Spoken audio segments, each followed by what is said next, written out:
นี้มีใจแค่อยากกินยำผักละก็เลยมาลากผักละของแม่ที่หลังบ้านเจ้าวัตถุดิบเฮาบ่ได้อยู่ที่กาดนะแต่อยู่หลังบ้านเฮานี่ล่ะผักละต้นนี้นะหั่นน้อยๆจีนะแต่หนามนี่พร้อมเอาชีวิตเฮาขนาดเด้อเก็บผัก5นาทีโดนหนามต่ำ100เตื้อว่าแต่ว่าดีนะซื้อกินเอาง่ายกว่าเตียวเก็บผักเปิ้นพอยังเป็นเจ้าของสวนหรอแต่แล้วแม่เป็นคนปลูกเฮาก็จะมาแนะนำเปิ้นเฮาเนอชื่อว่าน้องขาหมูเตียวไปเตียวมาแงบแข่งกันหน้าสื่อแล้วเฮาก็มาดังไฟเพื่อที่เฮาจะจีพริกแต่ไผดังไฟแม่เจ้า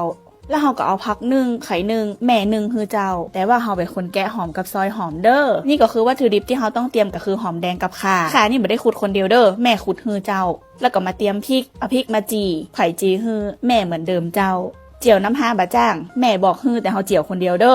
อแล้วก็ที่เฮาแยกคนเดียวก็คือเฮาตำพริกนี่ละเจ้าตำเองพอเฮาตำพริกเสร็จเฮาก็เอามายำให้เข้ากันเจ้าใส่น้ำที่เฮาเจียวเอาไว้เด้อใจปากโกนมันบ่เข้ากันเฮาใจมือนี่แหละเจ้าเข้ากันสุดๆนี่ก็คือหน้าตายำผักลาของเฮาเจ้าน่ากินขนาดเด้อต่อไปเฮาก็จะมาทอดไข่เจ้าเชฟมืออาชีพเขาใส่เครื่องปรุงแต่เฮานี่ใส่เปลือกไข่เกือบกุเตือเด้อจะบอกฮือ ไอหยอกเล่น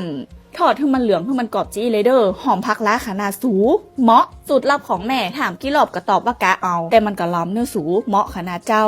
ยำผักละกับทอดไข่ใส่ผักละสูตรของแม่กะเอาเจ้าบอกเลยว่าเมนูนี้นะเหมาะขนาดกินกู้กับหอมแดงนี่นะมันตึงสุดยอดแต่กินมันจะแห้งน้อยเด้อวัตถุดิบจากสวนหลังบ้านมดกู้อย่างที่ชอบเมนูบ้านๆแบบนี้นะกดติดตามไว้เด้อเดี๋ยวจะพามาเข้าครัวบ้านนาแหม